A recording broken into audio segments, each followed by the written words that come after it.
I, 28F, have been living with my boyfriend Craig, 31M, for the past 3 years. This story involves my stepbrother Jake, 35M, his wife Candace, 33F, and their kids Lucas, 7M, and Emma, 4F. My parents divorced when I was 10, and my dad married Jake's mom Lisa when I was 15. Jake was 22 and already in college when our parents got married. Our blended family situation was never smooth. Jake resented his mom's remarriage and saw me as the kid who invaded his family's space. He'd avoid coming home during college breaks if he knew I was there. When he did come home, he'd make snide comments about how his mom tried replacing him with a new kid. Lisa always defended him, saying he just needed time to adjust. My dad tried to keep peace but mostly stayed out of it. I spent my teenage years walking on eggshells around Jake. If I used the family computer when he wanted it, he'd complain to Lisa. If I ate the last of something in the fridge, he'd make a huge deal about it. He even got mad when I got better grades than he did in high school, saying I was trying to show him up. Looking back, he was incredibly immature for someone in his 20s. Jake met Candace during his final year of college. She was sweet and tried to include me in their conversations when she visited. But Jake would always find ways to exclude me. When they got married 8 years ago, I wasn't invited to the wedding. Jake told Lisa it was a small ceremony with limited space, but Facebook photos showed it was quite large. It hurt, but I was used to his behavior by then. Everything changed when Lucas was born. Suddenly Jake started acting nice to me. He invited me to Lucas's baptism, sent me birthday cards, and asked about my life. I was suspicious at first, but Lisa was so happy about us getting along that I tried to be open-minded. When Jake asked if I could watch Lucas one Saturday night so he and Candace could have a date night, I agreed. Lucas was a sweet baby, and I thought maybe this was Jake's way of building a relationship with me. The babysitting started small, just a few hours on weekends. Jake and Candace would bring Lucas over with everything he needed and pick him up on time. They'd thank me with small gifts or treat me to coffee. When Emma was born 3 years later, I was even invited to the hospital. I really thought Jake had changed. But things started shifting about 2 years ago. Jake got transferred to a new department at his accounting firm and Candace returned to teaching full-time. The babysitting requests became more frequent. Jake would call me at 7 a.m. asking if I could watch the kids because their regular sitter canceled.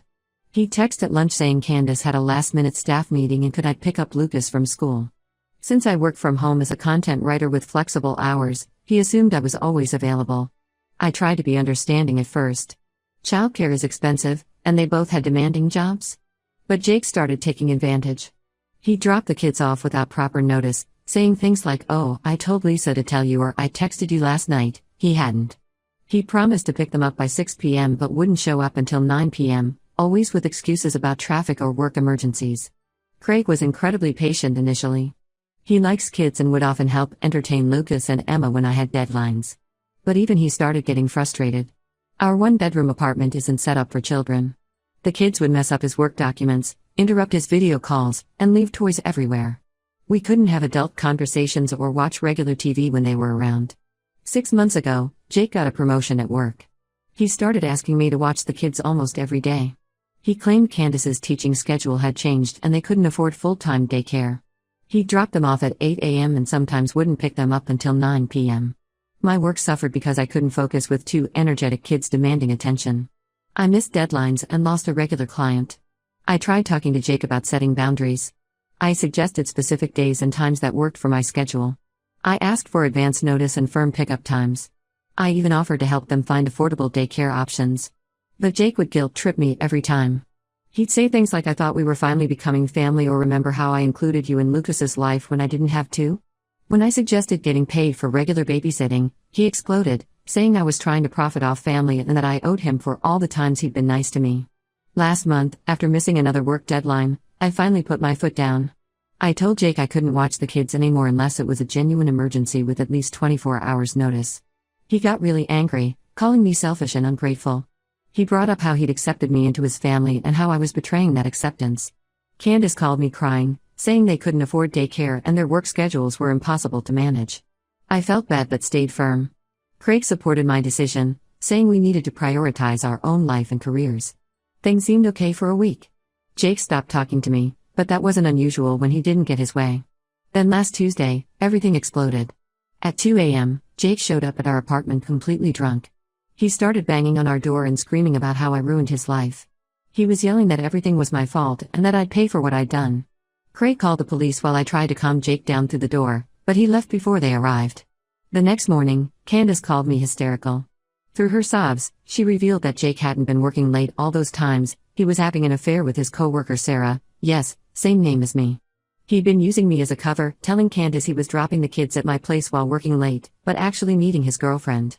Some days he wasn't even taking the kids to me at all, he was taking them to his girlfriend's house and telling Candace they were with me. The truth came out because his coworker's husband found their messages and contacted Candace. Jake had been sleeping with this woman for 8 months, using my babysitting as his alibi. He'd even created fake texts to show Candace, making it look like he'd arranged childcare with me. Candace filed for divorce immediately. Now Jake is blaming me for everything. He says if I hadn't stopped babysitting, his affair wouldn't have been exposed. He's been sending threatening messages to me and Craig. Yesterday he showed up at my office building and started yelling about how I destroyed his family. Security had to escort him out. My boss was understanding but warned me about workplace safety. We're planning to file for a restraining order tomorrow. My stepmom Lisa is furious with me, saying I should have just continued babysitting to help Jake keep his family together. She says I'm selfish for prioritizing my living in sin relationship with Craig over Jake's marriage. My dad stays quiet, not wanting to upset his wife. Craig wants to move to a different city, but I feel guilty about disrupting our lives because of Jake's actions. Am I wrong for refusing to babysit and inadvertently exposing Jake's affair? Should I have just continued helping them? Update 1: Things have gotten much worse since my last post. After we filed the restraining order against Jake, he started finding new ways to harass us. Instead of contacting us directly, he's now using our family members, especially our parents, to get to us. Jake convinced my stepmom Lisa that I'm lying about everything just to ruin his marriage. He told her that I made up the affair story because I was jealous of his successful marriage and family life.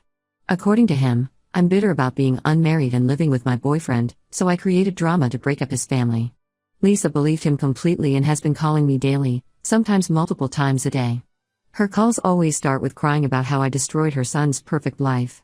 She brings up how Jake graciously accepted me into the family and how I repaid his kindness with betrayal. When I try to explain my side, she talks over me, saying I'm just making excuses. She even called Craig's parents to tell them what a horrible person I am and how I'm ruining families. Thankfully, Craig's parents know Jake's history of manipulation and didn't believe her. Last week, things escalated when Lisa showed up at our apartment unannounced with Lucas and Emma. She tried forcing her way in, saying Jake needed me to watch the kids while he was sorting things out with Candace. The kids were crying and confused. Emma kept asking why I didn't want to play with them anymore. It broke my heart, but I had to close the door. Craig called the police, but Lisa left with the kids before they arrived. After that incident, we installed security cameras at our front door. They've already caught Jake driving by our apartment late at night 3 times this week. We reported these violations of the restraining order to the police, but they say they can't do much unless he actually approaches us. The biggest shock came when Candace contacted me privately. She had discovered something disturbing while going through their financial records. Jake had been stealing money from their joint accounts to fund his affair. He'd been taking large sums out regularly, sometimes thousands of dollars at a time. When Candace would question the withdrawals, he'd claim they were for the kids' activities or household expenses. Candace found credit card statements showing hotel bookings and expensive restaurant bills from times when Jake claimed the kids were with me. He'd been taking the kids and his girlfriend to expensive places, theme parks, water parks, fancy restaurants, while telling Candace they were spending time at my apartment. He even booked a weekend trip to Disney World, telling Candace the kids were staying with me for a special aunt weekend. The betrayal gets even worse. Jake's girlfriend's husband reached out to me through Facebook. He shared screenshots of conversations between Jake and his wife dating back months. In these messages, Jake regularly complained about me, calling me ungrateful and stupid. He told his girlfriend that he only pretended to accept me as family so he could use me for free childcare. There were detailed messages planning their meetups while the kids were supposedly with me. These revelations made Lisa finally question Jake's story, but instead of apologizing, she's now saying we need to keep this quiet to protect the family's reputation. She's been calling my relatives, asking them not to discuss this situation with anyone outside the family. Craig and I had to change our phone numbers because Jake kept calling from different numbers. Sometimes he'd call crying, saying he was sorry and needed help. Other times he'd scream threats and blame me for ruining his life. He even tried calling from payphones to avoid being blocked. Jake's harassment extended to our jobs too. He found Craig's work email and started sending messages to his colleagues, claiming Craig was abusive and unstable. He called Craig's boss saying Craig was stealing from the company.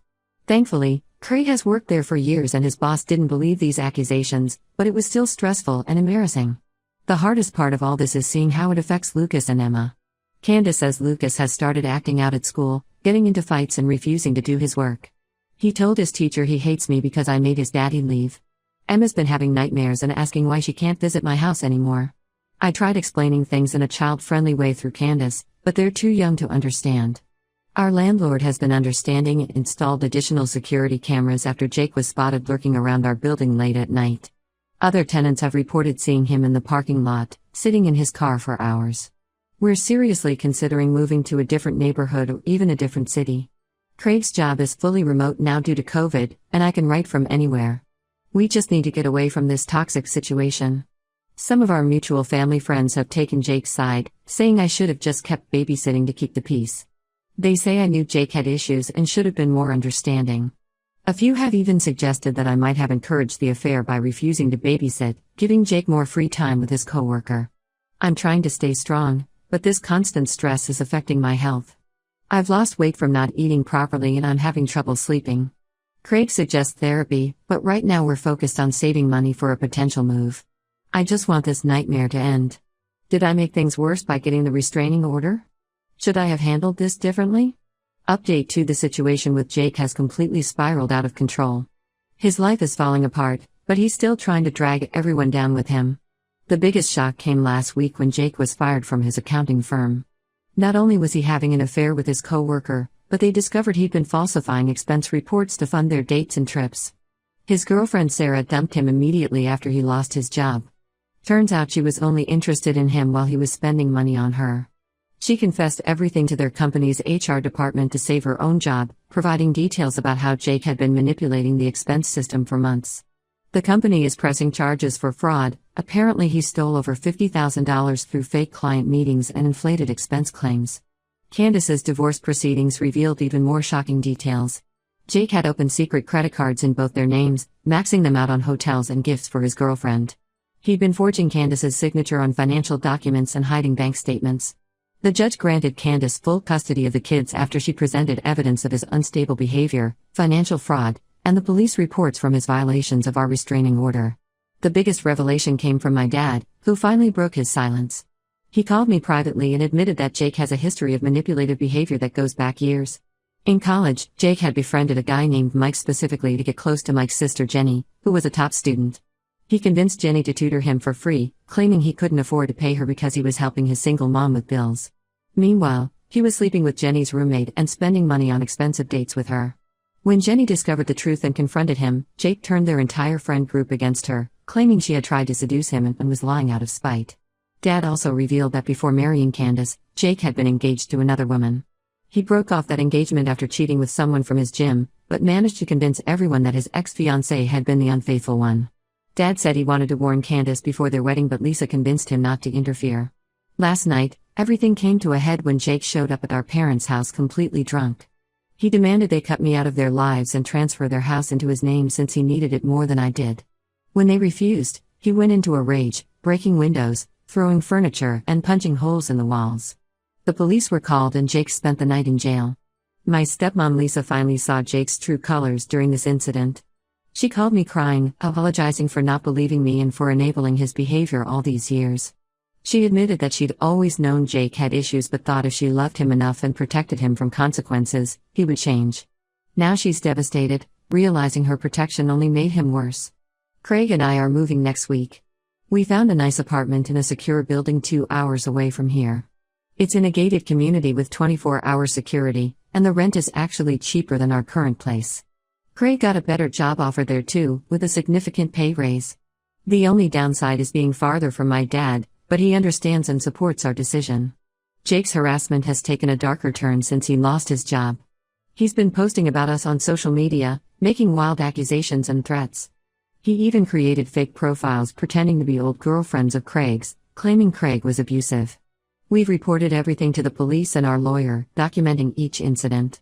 Candace reached out to warn me that Jake's been asking their mutual friends about guns. She overheard him talking about making me pay for ruining his life.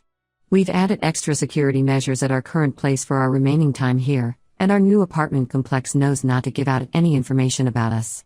The saddest part is how this is affecting Lucas and Emma. Lucas has started therapy to deal with his anger issues, and his therapist suggested limiting contact with Jake until he gets help. Emma still doesn't understand why her daddy is so angry all the time. She had a breakdown at school last week when another kid mentioned having 2 houses because of divorce. At this point, I'm just counting down the days until we can move. We haven't told anyone except my dad our new address, and we plan to keep it that way. Some family members think I'm overreacting by moving away, but after everything that's happened, I'm not taking any chances with our safety. Update 3: Life has finally settled into a peaceful rhythm in our new city. The constant fear and anxiety of looking over our shoulders is gone. Our new apartment complex has amazing security, and not having to worry about Jake showing up unexpectedly has been a huge relief. Unfortunately, Jake violated the restraining order twice more before facing serious consequences. The first time, he followed my dad after a family dinner, thinking Dad would lead him to our new address. Dad noticed him and called the police. The second time, he showed up at Craig's new workplace, causing a scene in the lobby. Security footage from both incidents helped build a stronger case against him. Jake is now facing jail time for multiple offenses, the fraud charges from his company, violating the restraining order, and making criminal threats. His lawyer tried to negotiate a plea deal, but the evidence was too overwhelming. He's looking at 2 to 3 years minimum. Candace and the kids have made impressive progress. She used her teaching background to start an online tutoring business, which is doing really well. She moved to a smaller house, but it's closer to her parents who help with childcare. Lucas is responding well to therapy, his anger issues have improved, and he's doing better in school. Emma has adjusted surprisingly well to their new routine, though she still asks about Jake sometimes. We found a safe way to maintain a relationship with the kids through video calls. Candace supervises these calls, and we never discuss Jake or anything upsetting. It's not the same as having them visit, but it's safer for everyone. Lucas loves showing me his school projects, and Emma always wants to give a virtual tour of her redecorated room. My stepmom Lisa started therapy to deal with her guilt about enabling Jake all these years. She admitted to my dad that she ignored many red flags in Jake's behavior since childhood, always making excuses for him. She's working on accepting that Jake's choices are his own and not her fault. Dad says she's become much more assertive and has stopped trying to fix everything for Jake. Dad visits us monthly, always making sure to take different routes and check he's not being followed. He's become closer to Craig, often going fishing together when he visits. This whole situation actually strengthened my relationship with Dad. He finally stopped trying to keep peace at my expense. Craig and I are planning our wedding, but keeping it small and private. We'll have it at an undisclosed location, with only our closest family members who we trust completely. Lisa offered to help with the planning, but understood when we politely declined. We can't risk Jake finding out any details. Some extended family members still send messages through Dad, saying I should forgive Jake since he's family and facing jail time. An aunt even suggested I write a letter to the judge asking for leniency. I've blocked anyone who tries to guilt me about this. Jake made his choices, and he needs to face the consequences. Craig's company is doing well, and I've rebuilt my client base in our new city. We're thinking about buying a house next year, something we never felt secure enough to consider before. Our new neighbors are friendly but respect our privacy, and we've made some good friends who know nothing about our past drama. Looking back, I don't regret refusing to babysit or getting the restraining order. Sometimes the hardest decisions are the right ones. Going no contact with Jake was necessary for our safety and peace of mind. I've learned that sharing DNA or growing up in the same house doesn't obligate you to accept abuse or manipulation. Sometimes cutting toxic people out completely is the only way to move forward, even if they're family.